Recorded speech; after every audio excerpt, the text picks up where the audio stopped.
Welcome back दोस्तों। आज मैं आपके सामने 2022 में रिलीज हुई एक मलयालम मूवी को लेकर आया हूँ जिसका नाम है एलेवेला पोंचीरा। उसी तरह एक क्राइम थ्रिलर बेस्ड मूवी है।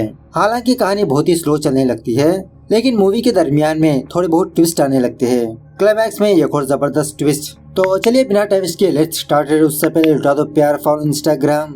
कहानी की शुरुआत होती है केरला के एक छोटे से गाँव से जिसका नाम होता है पोंचीरा, जो सिटी से बहुत ही दूर और पहाड़ी इलाका होता है। फिलहाल तो एक कूता एक पहाड़ी पर बस ऐसे ही टहलते रहता है। तभी उस कूदे को एक प्लास्टिक कवर नजर आने पर उस प्लास्टिक कवर को हटाने पर हम लोगों को एक इंसान का पैर नजर आता है, कटा हुआ पैर। लेकिन ये बेवड़ा कूता पैर को ले जाने के बजाय कवर को ले जाता है। खैर अपनी अपनी विश होती है। खैर उसके बाद पुलिस डिपार्टमेंट में काम करने वाले मधु नाम के एक बंदे को दिखाया जाता है, जो फिलहाल अपनी छुट्टियां खत्म करके पोंचीरा जा रहा होता है बस के जरिए से। बस किसी गांव में स्टॉप होने के बाद मधु एक दुकान आकर मीट करी बनाने के कुछ सामग्री खरीदने लगता है। थोड़ी देर के बाद एक जीप कुछ पैसेंजर्स को लेकर दूसरे गांव जाने लगती है और एक्चुअली उस एरिया में कुछ हद तक की रोड्स होते हैं। बाद में बहुत ही कच्चा रास्ता होता है। कुछ जीप पैसेंजर्स को लेकर बहुत ही मुश्किल से दूसरे गाँव जाती रहती है। इस तरह से थोड़ी दूर जाने के बाद ड्राइवर मधु से कहने लगता है, सर आपके ऑफिस को जाने का रास्ता बहुत ही खराब हो चुका है, यहाँ से आप पैदल चले जाइए, मैं बाकी पैसेंजर्स को लेकर दूसरे रूट से जाऊंगा। सो मधु जीप से उतरकर जंगल के रास्ते से अपने ऑफिस जाने लगता है। थोड़ी दूर आने के बाद मधु ये देखता है कि किसी जगह पर बहुत सारा खून पड़ा है। ये देखकर मधु बहुत घबराते हुए उस एरिया से बाहर निकलने लगता है। मधु एक छोटी सी पहाड़ी के ऊपर आकर अपने बैग से दारू की बोतल निकालकर थोड़ा बहुत पीने लगता है। उसी वक्त प्रभु नाम का एक और बंदा भी वहाँ पर आता है। मधु के साथ मिलकर थोड़ा बहुत दारू वगैरह पीने लगता है। प्रभु मधु से कहने लगता है, मैं अपनी छुट्टियां खत्म करके 1 हफ्ते बाद आऊंगा। मधु कहने लगता है, थोड़ा संभल के जाना, मैंने रास्ते पर कुछ खून के धब्बों को देखा, शायद जंगली जानवर आसपास ही होगा। खैर थोड़ा आगे जाने के बाद मधु ये देखता है कि पुलिस वार्निंग का बोर्ड नीचे गिरा हुआ है। मधु फटाफट से उस बोर्ड को उसके प्लेस पर खड़ा कर देता है। वहाँ से दोबारा पैदल अपने ऑफिस जाने लगता है। एक्चुअली पुलिस वाले इस पहाड़ी के ऊपर वायरस स्टेशन को रन करते रहते हैं, मतलब इसी स्टेशन की वजह से पुलिस वालों का वॉकी टॉकीज वगैरह रन होते रहता है। मधु के साथ साथ 2 और पुलिस वाले उस स्टेशन पर काम करते रहते हैं और वो भी अपनी अपनी शिफ्ट बदलते हुए। और इसी तरह ये 2 पुलिस वाले एंटीनास के जरिए से सिग्नल्स ड्रॉप नहीं होने देते। अपने ऑफिस आने के बाद मधु अपने साथ जो मीट ले आया होता है वो फ्रिज में रख देता है। फिलहाल तो मधु के साथ एक वेजिटेरियन ऑफिसर होता है। ये पुलिस वाला बंदा वेजिटेरियन खाना बनाकर ये दोनों खाने लगते हैं। मधु से कहने लगता है कि 2 दिनों बाद मेरी ड्यूटी खत्म हो जाएगी, मैं भी छुट्टी पर जाऊंगा, उसके बाद तुम और सुधी ही ड्यूटी पर रहोगे, जम के नॉनवेज खाना। खैर दूसरे दिन ये औरत अपने दोनों बेटों के साथ यहाँ पर आती है। मधु इन तीनों से यही कहने लगता है कि आम पब्लिक यहाँ पर नॉट अलाउड। ये औरत कहने लगती है कि बहुत सालों पहले मेरे पति यहाँ पर काम किया करते थे, बस मैं ऐसे ही देखने के लिए आई हूँ, थोड़ी देर बाद हम चले जाएंगे। तभी देखते ही देखते उस एरिया का माहौल टोटली चेंज हो जाता है, मतलब जोर से हवाएं आने लगती है, बारिश होने के चांसेस होते हैं। मधु फटाफट से उस औरत को और उसके बेटे को अपने ऑफिस में लाता है। उस वक्त उस औरत का दूसरा बेटा चाबी लाने के लिए नीचे गया होता है। और एक्चुअली इस एरिया में जब जी चाहा तब बारिश होने लगती है, बारिश के साथ साथ बिजलियां भी गिरने लगती है। इसी की वजह से मधु इन दोनों को अपने ऑफिस के अंदर लाता है। तभी सडनली एक बिजली कड़कने लगती है। बिजली की गिरने की वजह से उस औरत के दूसरे बेटे की मौत हो जाती है। फिर भी मधु इन दोनों को अपने ऑफिस से बाहर नहीं जाने देता। मौसम थमने के बाद जब वो दोनों बाहर जाते हैं तो सच में एक रास्ते पर उस औरत का दूसरा बेटा मरा पड़ा होता है। उसके बाद मधु और दूसरा ऑफिसर एम्बुलेंस को यहाँ पर बुलाकर डेड बॉडी को वहाँ से भेज देते हैं। खैर दूसरे दिन मधु के साथ जो ऑफिसर होता है उस बंदे की ड्यूटी खत्म होने की वजह से वो अपने गाँव जाने लगता है। उसके बाद मधु फ्रिज में से मीट निकालकर उसकी करी बनाने लगता है। थोड़ी देर बाद सुधी नाम का एक और ऑफिसर इस ऑफिस में आता है। मधु को एक दारू की बोतल दिखाते हुए कहने लगता है कि मेरी शादी फिक्स हो गई, चलो हम दोनों पार्टी शार्टी करते हैं। उसके बाद मधु और सुधी एक एंटीना को फिक्स करने लगते हैं जो बिजली की वजह से गिर गया था। उसके बाद मधु और सुधी लंच वगैरह करने लगते हैं। सुधी मधु के खाने की तारीफ करने लगता है कि मीट तो तुमने बहुत जबरदस्त बनाया, लेकिन मधु अपने सामने खाना होते हुए भी नहीं खाता। सुधी से कहने लगता है कि कल मेरे सामने ही एक बंदे की मौत हो गई बिजली गिरने की वजह से, मुझे अभी भी वही याद आ रहा है। ऐसा कहते हुए मधु अपना खाना ले जाकर कुत्तों को खिला देता है। खर्च के बाद सुधी पुलिस वार्निंग का जो बोर्ड होता है ना वो नीचे गिरा देता है, ताकि अगर यहाँ पर कोई कपल्स आते हैं सुधी उन दोनों को एंजॉय करते हुए देखते रहता है लेकिन मधु हमेशा वापस उस बोर्ड को उसकी प्लेस पर रखते रहता है। उसके बाद मधु उन कपल्स को बहुत ही प्यार से समझा बुझाकर यहाँ से जाने के लिए कहता है। उसी वक्त मधु और सुधी ये देखते हैं कि दूर से एक पुलिस जीप इनके ऑफिस आ रही होती है। ये देखकर ये दोनों फटाफट से अपने ऑफिस में आकर अपने ऑफिस का हुलिया ठीक करने लगते हैं। खुद को शेविंग वगैरह कर पुलिस का ड्रेस पहनकर काम करने का नाटक करने लगते हैं। जोशी नाम का एक पुलिस ऑफिसर अपनी टीम के साथ यहाँ पर आता है, बस ऐसे ही नॉर्मल चेकिंग के लिए। इसी दरमियान में जोशी थोड़ी दूरी पर जाकर फोन में किसी से बात करते हुए उस पर चिल्लाने लगता है। जोशी का ड्राइवर मधु से कहने लगता है कि रिसेंटली सार की वाइफ एक ड्राइवर के साथ भाग गई, इसीलिए जोशी सर अपने लॉयर से जोर जोर से बात कर रहे हैं। हमेशा चिड़चिड़ाहट में ही रहते हैं, दूसरों पर अपना गुस्सा उतारते रहते हैं। उसके बाद जोशी को दूसरा कॉल आने की वजह से ये सारे लोग वहाँ से चले जाते हैं। इस तरफ मधु और सुधी कार्ड्स खेलने लगते हैं। तभी वॉकी टॉकी के जरिए से ये दोनों ये सुनते हैं कि मेलुकावो पुलिस स्टेशन के आसपास किसी औरत का हाथ पाया गया।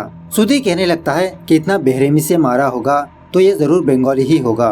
तुम्हें क्या लगता है मधु? मधु कहने लगता है अगर मुझे जानने की इतनी इच्छा होती तो मैं लोकल पुलिस स्टेशन में होता, यहाँ नहीं। दूसरी तरफ पुलिस वाले उसी केस की इन्वेस्टिगेशन करने लगते हैं कि वो जो हाथ पाया गया वो किसका है, मारने वाला कौन है। फॉरेंसिक वालों को आसपास किसी के भी फिंगरप्रिंट्स नहीं मिलते। इस तरफ मधु और सुधी दोबारा लंच कर रहे होते हैं। वॉकी टॉकी में दोबारा ये दोनों यही सुनते हैं कि दूसरे प्लेसेस पर उस औरत के बॉडी पार्ट्स पाए गए। यह सुनने के बाद सुधी मन ही मन कहने लगता है ये लोग चैन से भी खाने नहीं देते।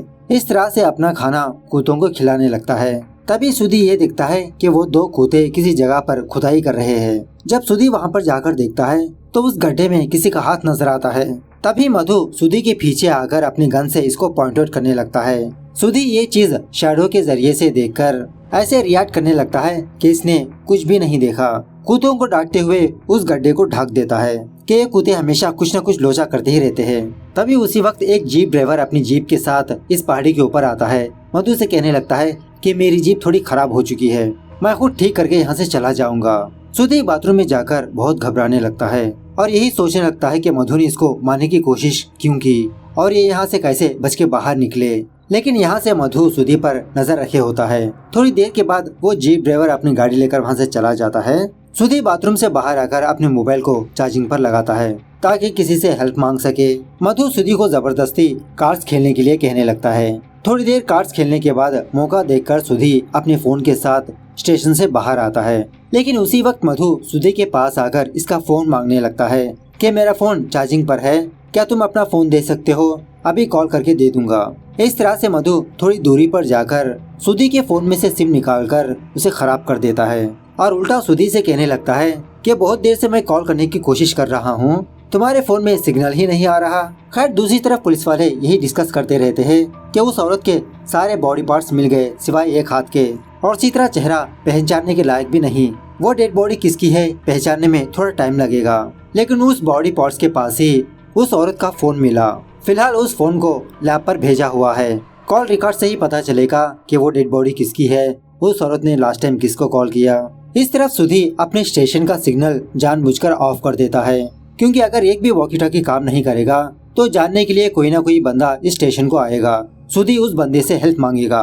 सो सेम उसी तरह से थोड़ी देर के बाद जोशी और उसकी टीम इस स्टेशन के पास आने लगते हैं। जोशी मधु से कहने लगता है कि हमको इन्फॉर्मेशन मिली कि सारे वॉकी टॉकीज का सिग्नल कट हो गया, लेकिन जब हम रास्ते में थे सिग्नल्स वापस आ गए, हुआ क्या था? मधु कहने लगता है कि सर मौसम की वजह से अक्सर ऐसा होता ही रहता है और एक्चुअली उस वक्त मधु सुधी के हाथ पैर बांधकर एक पहाड़ी के नीचे रखा होता है। मधु ने देख लिया था कि सुधी सिग्नल्स ऑफ कर दिया, सो दोबारा सिग्नल्स को ऑन करके सुधी को बांध दिया था। जोशी की टीम वहां से जाने के बाद मधु सुधी के हाथ पैर खोलने लगता है। सुधी वहां से भागने की कोशिश करने लगता है।